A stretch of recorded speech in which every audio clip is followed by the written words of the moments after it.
I've been waiting for some time to get my hands on these binoculars now, and it's not these, we'll come on to those in another video.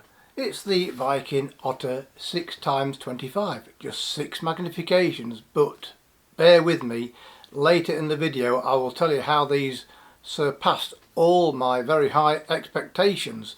And so what we'll do, first of all, we'll have a look at what's in the box, then the handling and build quality, and finally what is so good about the optics with these. So what do you get with the Viking Otter 6x25? Well, first of all, you get your little warranty card here, which gives basic instructions. It's 12-month warranty, by the way. Basic instructions, care of your binoculars, and a little glossary so you understand what all the numbers and terminology means. And so yeah, you get a nice sturdy cardboard box to keep them in, and lens caps for the eyepieces only. Just the nature of the beast, the design of compact prism binoculars, you can't really get lens caps to fit on there, so you just get nice lens caps there, covers for the eyepiece only. You get a basic nylon strap, unpadded, but watch till the end of the video and I'll see what I can do about that. And again, basic, all this basic word, it helps keep the cost down, because the most important thing is the quality of optics, which I'll come on to later. So yeah, a nice unpadded nylon case there with the Viking logo showing, and it does have a neck strap built in. So that's basically what you get in the package. And so next of all, we'll have a look at the build quality and the handling. The first thing you'll notice when you take them out of the box is how ridiculously lightweight these are, just 270 grams, and that's compared to something like 310, 315 grams for the Viking Kestrel 8x25. And there's a simple explanation for that. It's to keep costs down. It'll be a basic plastic body, not waterproof, not nitrogen gas filled, but if the main thing to you is the handling and the optics, that shouldn't really be a problem. And so handling wise, I found it best not to hold them like that, but wrap your hands around, and the focus are there, very easily accessible, nice and smooth to use, as is the diopter adjustment. And I actually found that when you hold them like that, you can do minor adjustments to the diopter with the inside of your thumb, like so. Very, very easy to use. And so the focus wheel, nice and smooth. It quotes around about 1.5 meters on the website, but I found it near to 2 meters, but that's still very good close focus. Twist eye cups and quite long eye relief, 18 millimeters quoted, and I found with my spectacles on and the eye cups twisted down, I could just get the full field of view.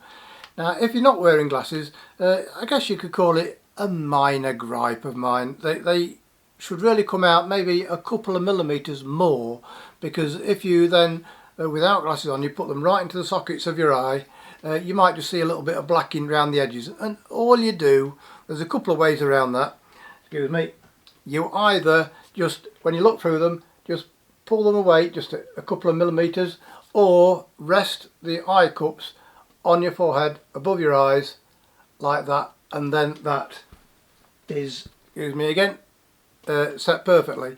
And it's like when you're a kid and you buy or you've been given a new bike to ride. It takes you a couple of journeys just to get used to it, and it'll take you just a few minutes just to get used to adjusting where you hold these to see a nice clear image. And so talking about a nice clear image, the bit you've been wanting me to talk about is how good are the optics.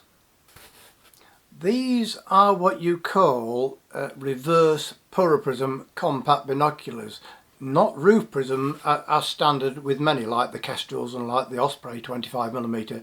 And so how do I explain reverse prism in simple terms? Well, here they are, making a guest appearance once more. And so these are prism binoculars. At the objective lens it is wider, and at the eyepiece side it is narrower, and that is the basic setup. These are also Prism but in reverse, so this time the narrower side is at the objective lens and the wider side is at the eyepiece end, and we'll come on to the low light capabilities of these very shortly. So these are fully multi-coated optics, BAK4 prisms, and the field of view with these is 8.6 degrees, or around 151 meters at 1,000. So in other words, at 1,000 meters away you can see 151 meters wide, so you get an incredibly wide field of view. And with them being so light, easy to handhold, they are very easy to hold steady, and so if you do have shaky hands, absolutely ideal, and also perfect for kids, I would say, that are looking to use something just a little bit better than the £15–20 options. And so yeah, levels of chromatic aberration of these are very low. Even in high contrast situations, you are not overpowered by false colour whatsoever. Despite being such a wide field of view, the edge of field sharpness and clarity, there is very little fall off whatsoever. And don't be put off by that 6 magnification. The clarity is so good, you don't need that magnification, and so you're still picking out detail at distant objects, and also close-up objects, because I've in the garden around about 5 or 6 meters I was looking at some plants with what I thought was no insects on them, and when I look through these, it's absolutely covered in hoverflies or a variant of. And so yeah, absolutely amazing optics. If the non-waterproof body, non-magnesium alloy, just basic plastic, if the main thing to you is the optics, then these are absolutely superb.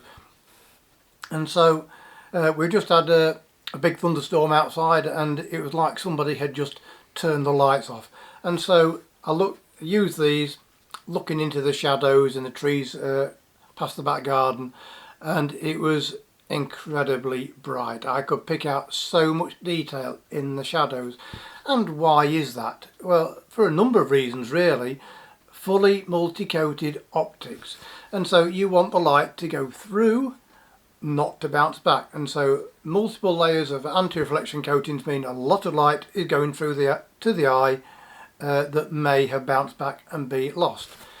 BAK4 prisms, and so from the light, whereas with the roof prism binoculars, from the light to go from A to B, it has to bounce around the prism 5 times. With Prism, it bounces around just 4 times, so it's going through less glass. The light is going through less glass, and so more light gets to the user's eyes. And also the exit pupil of around about 4 millimeters, again, just helps enhance that low light capability. And so I would imagine these will be just as much at home for if you live say away from street lights, for wide field astronomy. Absolutely superb for that reason. And so that's a quick look at the Viking Otter 6x25 that surpassed all my very high expectations, other than the minor issue with the eye cups wanting to come out a couple of millimeters more. Absolutely stunning binoculars optically. And so I mentioned in the video, start of the video, didn't I, about the neck strap, and so link to purchase in the description below, and if you do, reply to the order confirmation email that you watch our YouTube channel, and I will upgrade from the basic narrow strap, unpadded strap, to a padded one. The brand may vary depending on availability. So I hope that helps. Thanks for watching, and I'll see you next time.